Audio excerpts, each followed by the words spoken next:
Welcome to The Teacher's Story. I'm Jackie Scully. This is a podcast to elevate teacher voice. In this program, you will hear teachers sharing their journey into this profession and their ideas for education. I'm kicking it off Teacher Appreciation Week, which starts May 2nd. This is about honest, vulnerable, inspiring storytelling. It's a time and a space for teachers to share their ideas for the future of education. Teachers are beautiful beings who give their heart and soul to their community. They're innovators, they're inspirational, not only to children, but to the people around them. And they deserve to share their voice. So welcome to The Teacher's Story.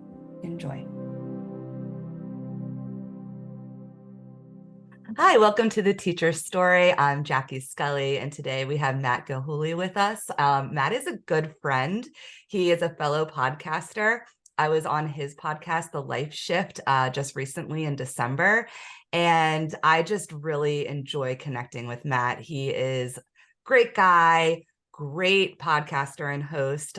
Listen to The Life Shift. I will plug that in the show notes at the end.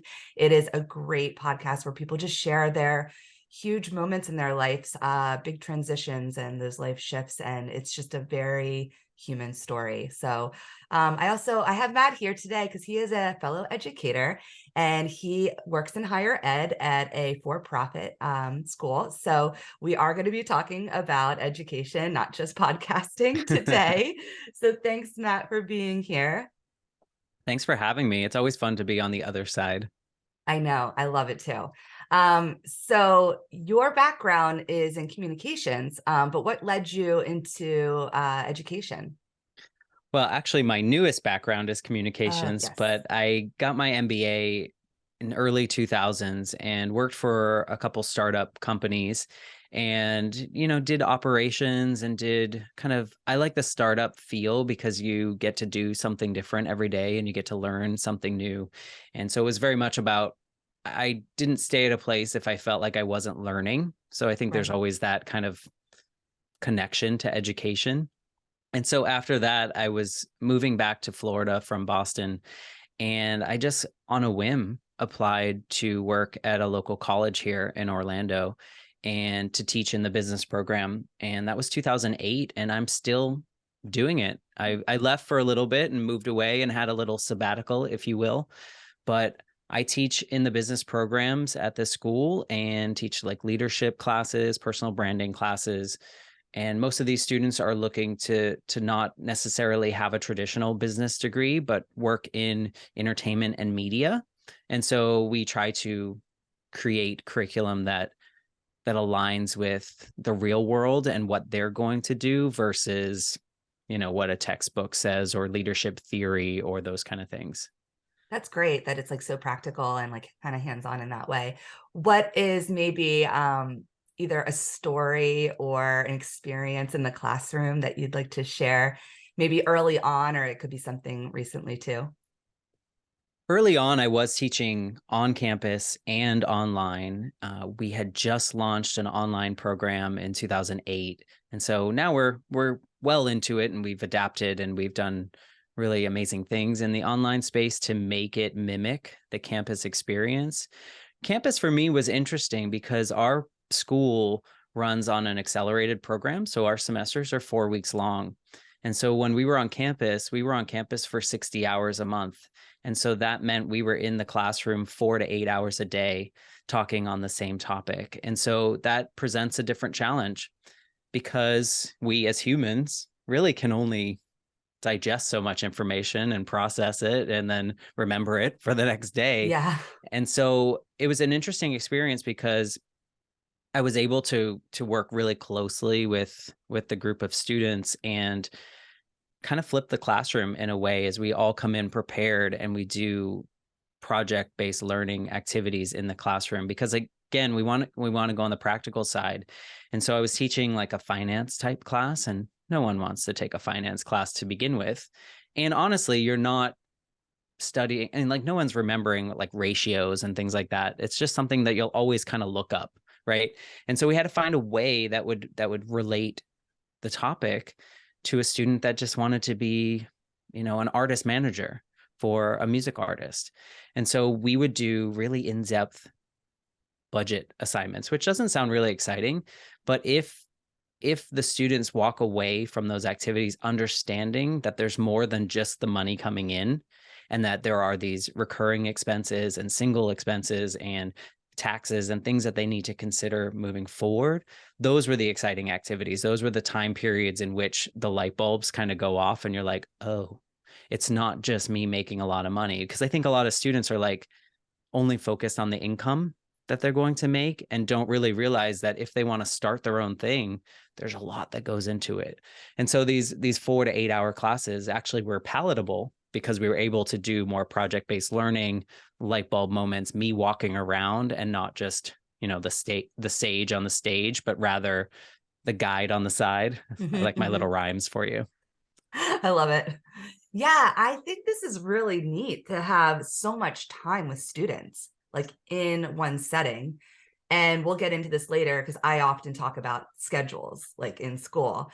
One thing that's always been frustrating for me is like you get into something 45 minutes or even 60 minutes, you're just like, okay. And then it's choppy, and then you're like, you come back to it maybe a day or two later because even in our schedule, we don't see the same class every day. Mm. So this kind of project-based learning, which is, it's a like kind of like a buzzword in education right now, but really it's a great way to like create a class and like have students really learn. You need time. Like you just really need time with students.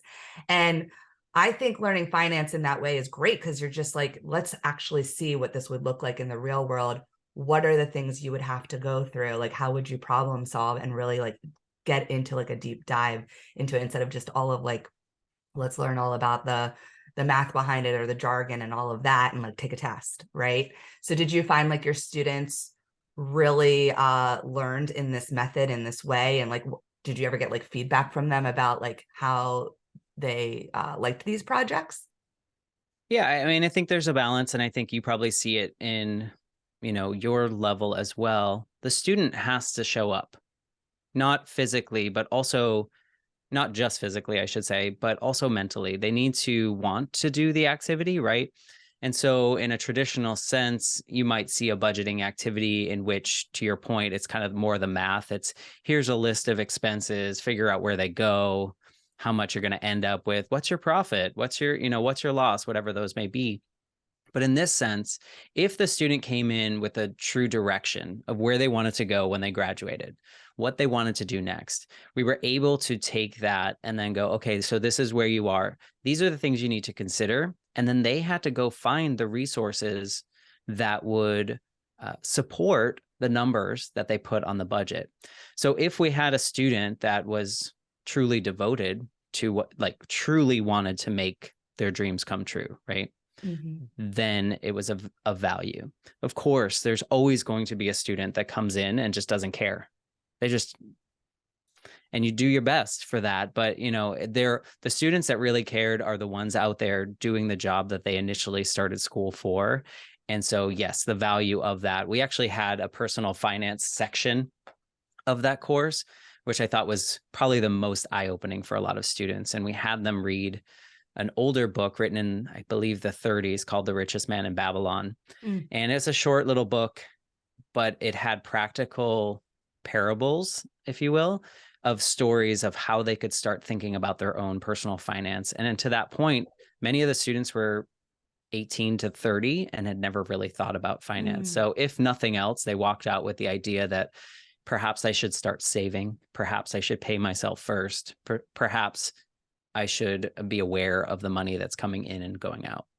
Yeah, and just this whole part about the students having buy-in, right? Like coming and showing up like mentally prepared to do this work. You're in higher ed. So like I think about high school, right? I have to be here. My parents make me go to school. The law makes me go to school, but they're paying for school and they're young adults and they're looking at how is this going to benefit me in my career track? So even at your level, you do see that there's some students that are like, kind of like, I don't really care. Like, I wanted to kind of dig into that a little bit. Like, why even at the higher ed level, when there's an investment and there's students who are choosing their classes, right? Why do you think some of them might still be like, I don't know if I want to really give like my all to this? Well, at our school, they don't get to choose their classes. It's a Okay. prescribed model. There are, and it's an accelerated program, so everything needs to go in order. We need to scaffold our learning. There's a true intention behind the objectives that they're setting. But I think there's two answers to your question, or two ways to answer that. I think there are a lot of people, and this is true of my generation, and I think it's trickled through. There are a lot of people that are living a checklist life. And so, they graduate high school. The next thing on the checklist is college. It's not because they want to go to college. It's not because they're driven to go to a particular college. It's just that's the next thing. And so I think those students kind of just are doing it for the sake of doing it. They're not driven by a passion necessarily. I also think there's a group of students that, and maybe we go into this, and we talked about this on your episode on my show, is this No Child Left Behind in early 2000s is kind of trickling even still into higher education, in which there are students that maybe typically back then would not have succeeded in college because of whatever circumstances in their lives, but they were pushed through the system and given a false sense of confidence or something. I don't know what it is. And so they get to college and everything is harder than expected. And therefore they're not checked in, right? Because they're Mm, just trying to get through, in which maybe in high school they just got through. And so I think that part is like, they're kind of trying to get that degree because society has told them that degree equals success or equals mhm, a job. And so part of my personal branding class, when I'm teaching that now, I remind them that you're graduating with 100 other students with the same exact degree, right? And so now that doesn't make you special. And I mm, don't say that in a mean way, but I mhm, say that in a way that you also need to do the work to figure out how you stand out or what you offer to the world that's different than that piece of paper. Because if you're competing against everyone that did the same exact thing that you did, it's going to be hard to stand out or hard to get that next job. So, I think there's lots of people that are doing things that just because they're supposed to, quote mhm. unquote, supposed to. Yeah, and we can get into No Child Left Behind while we're here on that topic. But a couple of points. I think it really does start in secondary. So like, you're in higher ed, but we have to foster passion and real learning and identity and like what do you want to not what do you want to be, but like what kind of person in community, like what are you bringing like to your community, into this world, and not just like what's my job going to be. And so we can get into that, when we get into education reform too. It's just like how we look at like school and what it should really look like, because you're right, I think a lot of people are just doing the status quo of what's expected from them, checking off boxes, and then they go into programs they're spending money for these, degrees, and they're like, I don't even really know what I'm doing. I don't really care. And this point about leaving college with all of these other people with the same degree, it's like you have to personal branding. You have to brand yourself. You have to make connections. You have to network. You have to get to know people and bring something of value, because that the degree or even the college name doesn't matter anymore. It really doesn't. I think we're living in a society where it's about making connections, and it's really about like who you know, but not just who you know, like get me a job, but like making really like valuable connections and putting yourself out there. Um, and I think being authentic, right? I think that's really where we're going, is being authentic and not just saying, here, I have this degree, I have this paper, give me a job. It doesn't happen like that anymore. But going back to No Child Left Behind, I do think we're in like a time where we're seeing still the remnants of that. And I know I talked about it on your show, but um, like how do you see that like really impacting like school systems? This was 2004, right, when it came Yeah. out. Yeah. I honestly think there are students that uh, maybe wouldn't typically have graduated on time. And in a regular world, that's okay because life was in their way and eventually they will finish when they get the support that they need to. They were pushed through and, they get to the end, didn't learn what they were supposed to because we weren't measuring it on objectives. We were just kind of like, don't leave them behind, Yeah. pull them through, do whatever you can. The real world's not going to do that for you. They're just going to leave you behind. And so I think we're setting these students up, you say be authentic, but what happens is their authenticity is kind of skewed Mm. because we've given them this false sense of confidence that, Mm-hmm. that no longer do you have to work for an A.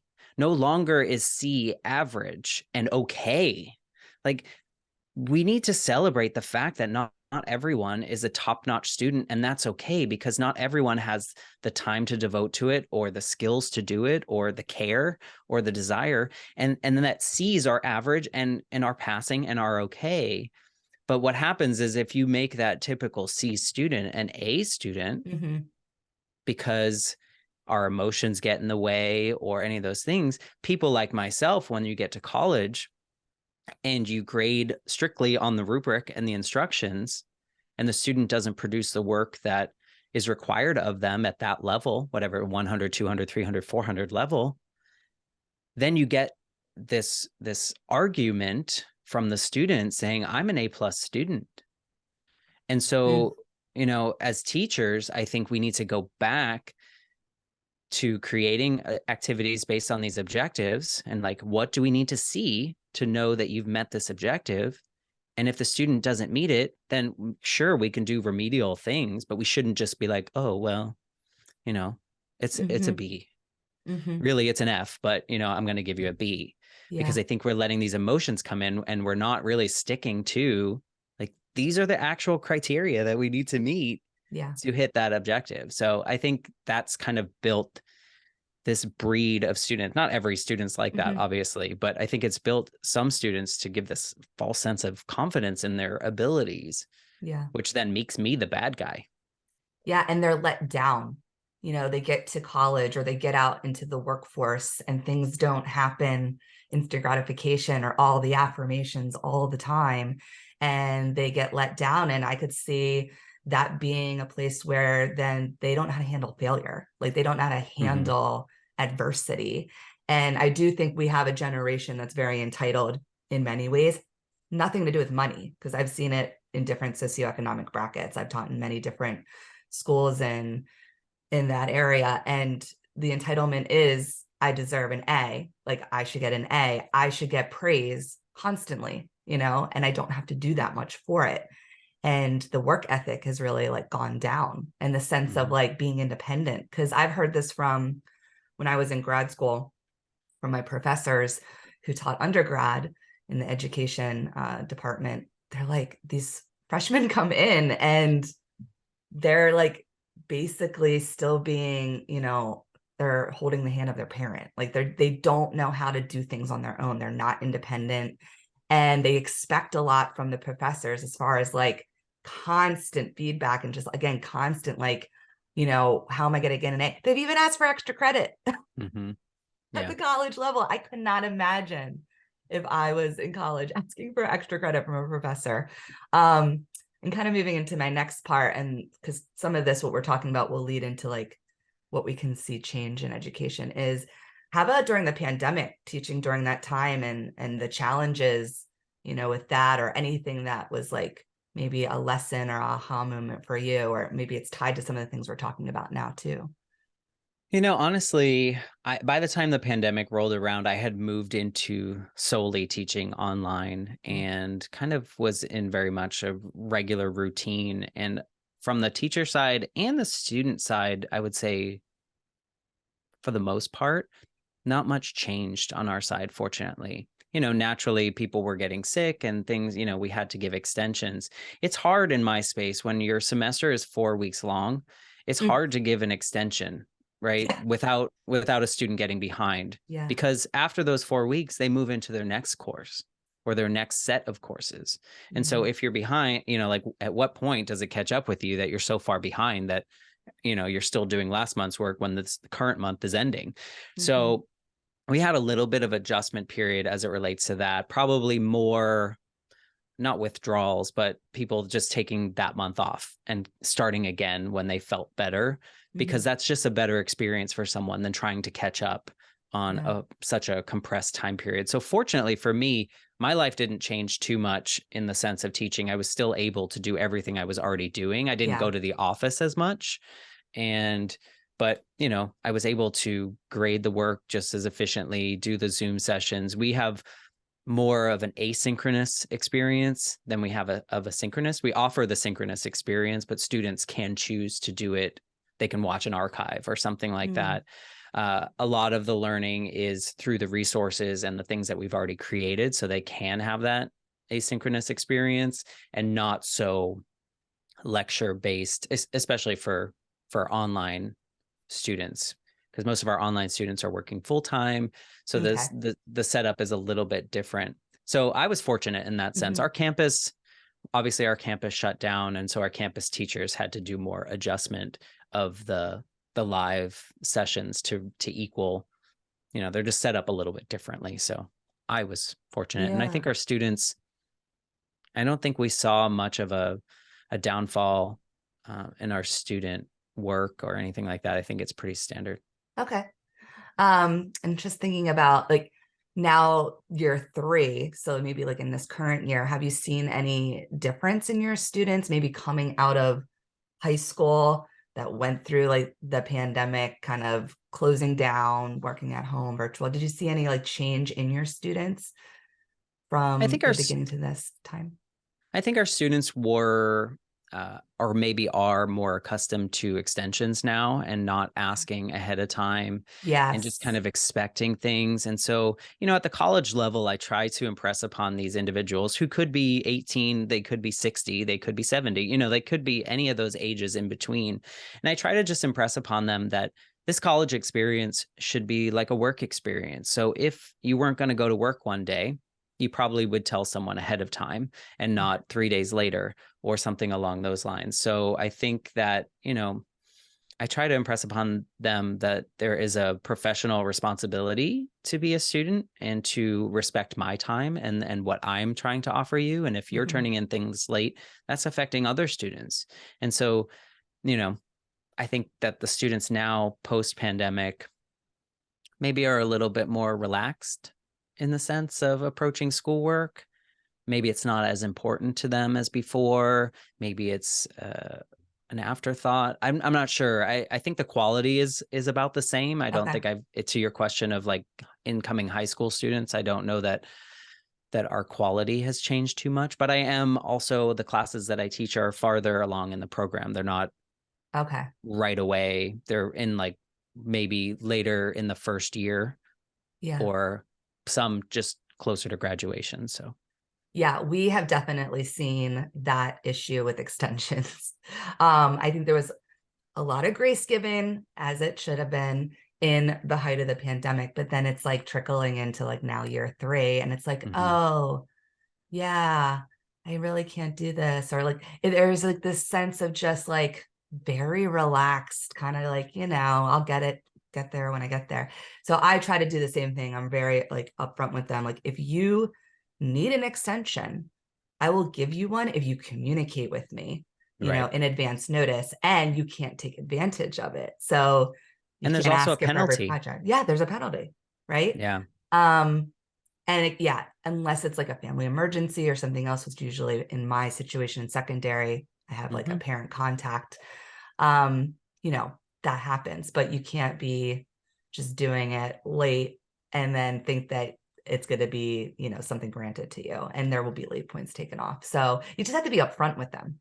I think there's also a different expectation in the higher ed space that I th- some for some reason, and I was just a student again recently, but for some reason, some students see that, I'm paying for this, so you should do what I want you to do Yeah. Yeah. versus like, oh, because I remember, when I first did my undergrad, late 90s, early 2000s, then did my graduate degree, I can't imagine ever asking for extension one or ever asking for Mm-hmm. anything more than what was given to me. And at that time, it was like, like red marks on a paper or whatever. Mm-hmm. If I had a question, I could ask, but I can't imagine some of the things that I see now from, adults in, in asking for things. But I just mentioned I did another graduate degree during the pandemic, and I saw the same of my classmates that I Mm, see of my students.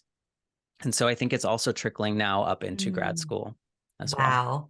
It's so interesting. Yeah. And I mean, I feel this way too. I'm in a private school, but it could be this way in a public school. I've been far removed from public school for a while, but the sense of like customer service, right? Like I feel Mm. I've worked in customer service. So I'm like, sometimes I feel like I'm in that position as a teacher. And and this can get into like our last part too, but like that lack of teacher respect instead of like, I'm doing like this is my job. I'm mentoring you. I'm giving you an assignment. These are my expectations. It's kind of like, what more can you do for me? Mm. Right? Like you would expect in like, a customer service industry. And so I don't know how like that attitude or mental state kind of just like came about. Maybe it's just this like again sense of entitlement. That's and then not all of them, All but right. you're seeing patterns of it. I think there's a difference though. I think I see, and this might just be my perspective. I think I see K through 12 differently. I see K through 12, you're the teacher, you're the authority in the classroom, you are the go-to. I see college a little bit different. I mentioned earlier kind of like that guide on the side. Mm-hmm. I see it more, yes, I have the credentials to teach you this material. I'm also human. And so I'd like to help mentor you and help make you a better student.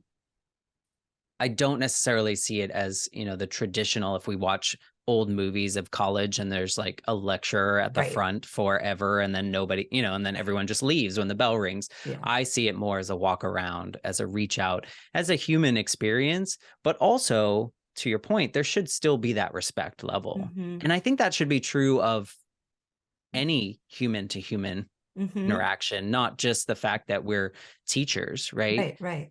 It should be, but I think that's missing also from society now, from some individuals, in Mm-hmm. which there's that lack of just respect as another human Mm-hmm. that kind of Yeah. plays into that. But Yeah. I do see your space Mm-hmm. as, and maybe it's the age levels too, Mm-hmm. like that you're, I don't want to say the word significantly, but you're older than your students, in which I could be the same age or younger True. than some of my Yeah. students. So I want to Yeah. earn the respect based on my position and what I'm able to do. But I also Mm-hmm. want to treat everyone like a human and not, you are my Mm-hmm. pupil. Mm-hmm. Absolutely. And that kind of leads us into my last part about some of the ideas you have for education reform. And, it could be higher ed or what you see in like the public school system, K through 12. I know you've talked about with me before about grading and some of your ideas about that. So anything you want to kind of dive into, and then we can kind of just go from there.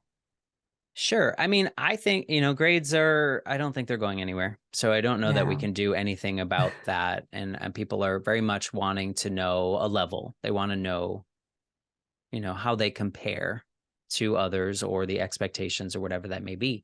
But if we are going to do grading, then we need to do it properly. Mm-hmm. And we need to create meaningful instructions that align with meaningful rubrics and then judge the work, not the student. Right. And so I don't think we're doing that. I don't think that a lot of schools are really like, here is the written out, clear as day expectations that we have. This is the only way you are going to earn points for this activity and follow through. And so I think that is one thing. Another thing is we need to normalize that not everyone is an A+ student, and that's okay.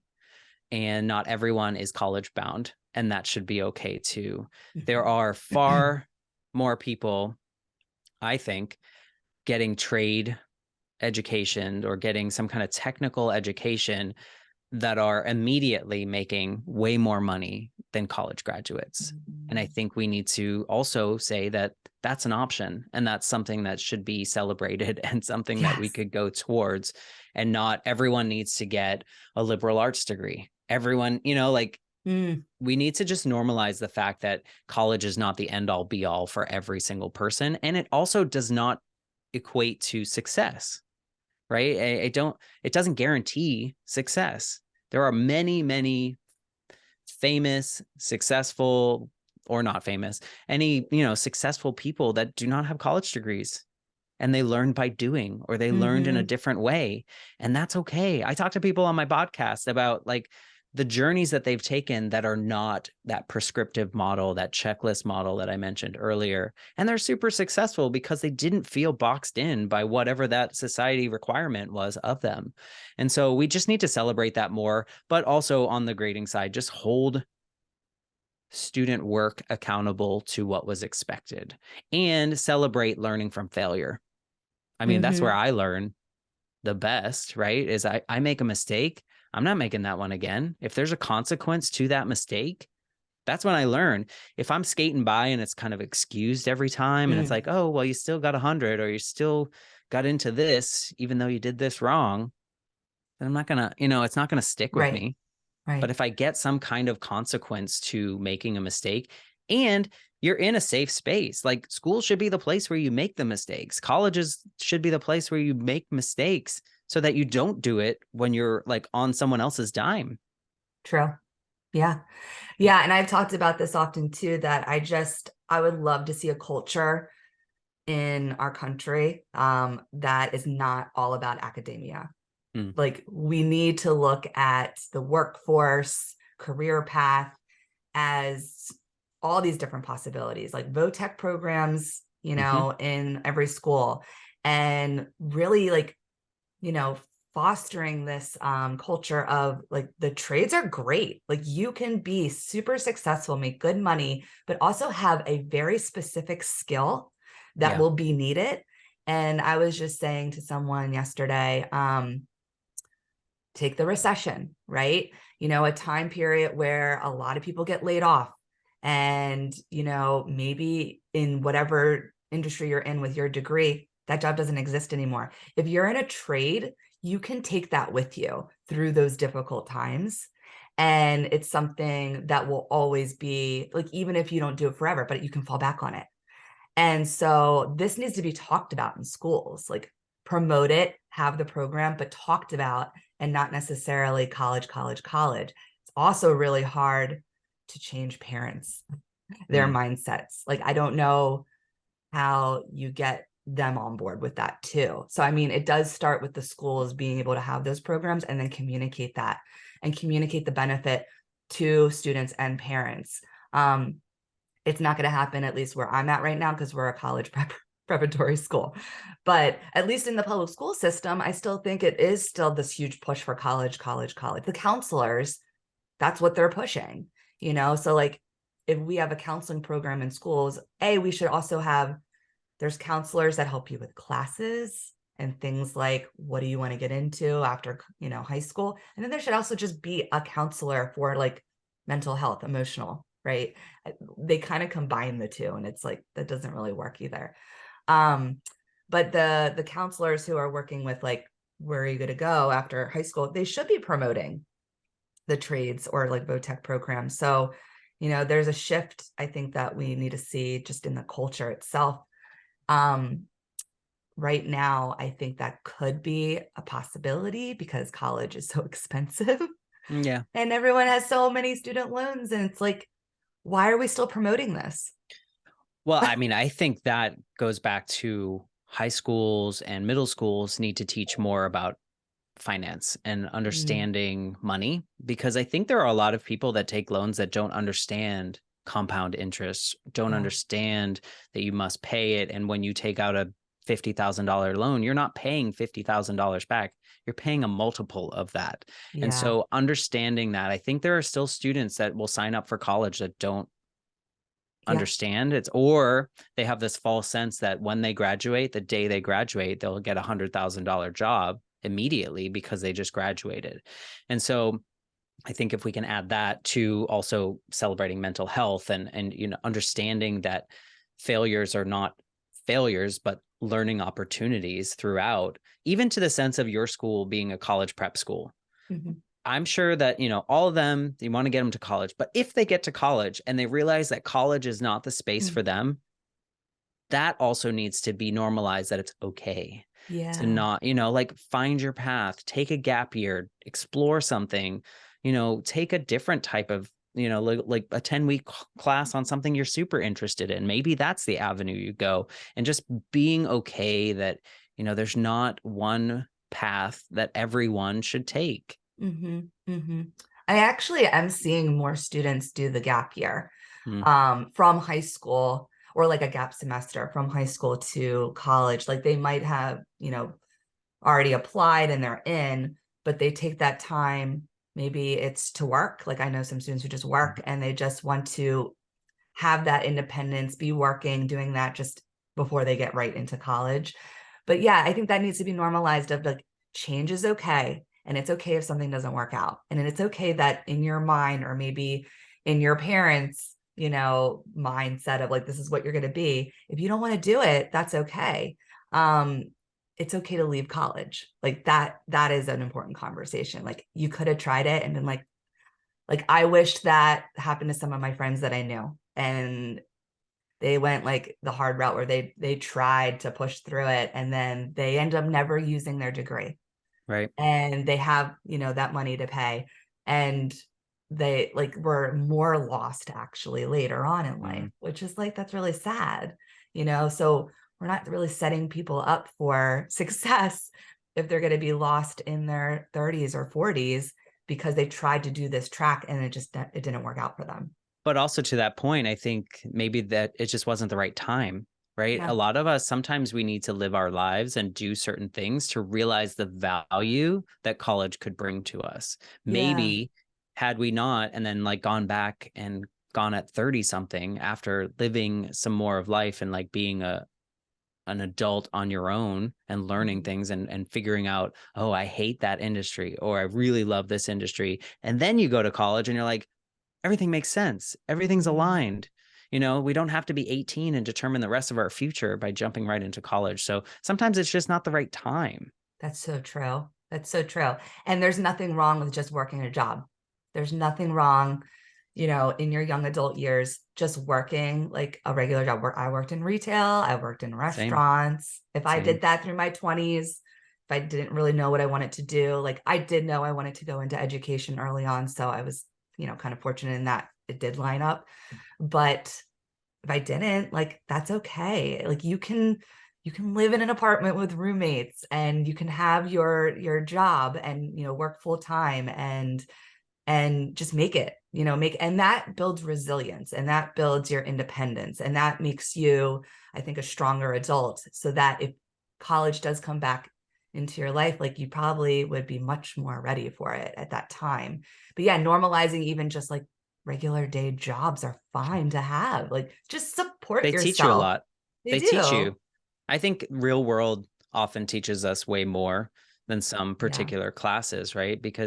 And that's kind of why our school goes the practical route. And it's not like, here's your textbook, learn these Yeah. 10 problems, but rather like, here's what you're actually going to face. So if you have an accounting class, it's not going to be what you would traditionally take at another school. It's going to be like, okay, you want to be this career. Here's what you need to know about accounting. You're probably going to have an accountant, but these are the things you need to know so you don't Mm. get swindled, you know, like Yeah. like the real stuff. And so I think that real life will tell you also what you don't want to do. I got the Mhm. second graduate degree in something that I was interested in this time. Whereas Mm. the first time it was like the next step in my life was to go to college. Uh-oh, now I need to pick a degree. Uh-oh, I changed it 6 times and then graduated with one that I don't even tell people that I got because Yeah. it's not doesn't exist anymore. And I didn't Yeah. care about it. And so Yeah. now I have this one in which I'm like, okay, I'm in my 40s and I'm getting a graduate degree and I'm interested in it. So the homework's not as hard. So the activities are not as hard. I found podcasting through it. And Mhm. now I'm like living the best version of my life because I had done all that other stuff and I realized the things that I Mm. didn't like to do. And now I know that this feels right. And so I think there's something to be said about time and allowing that. Yeah, like what you're doing right now is a great example of, what we were just talking about. Like did something before, got a degree before, and you're like, that wasn't really for me.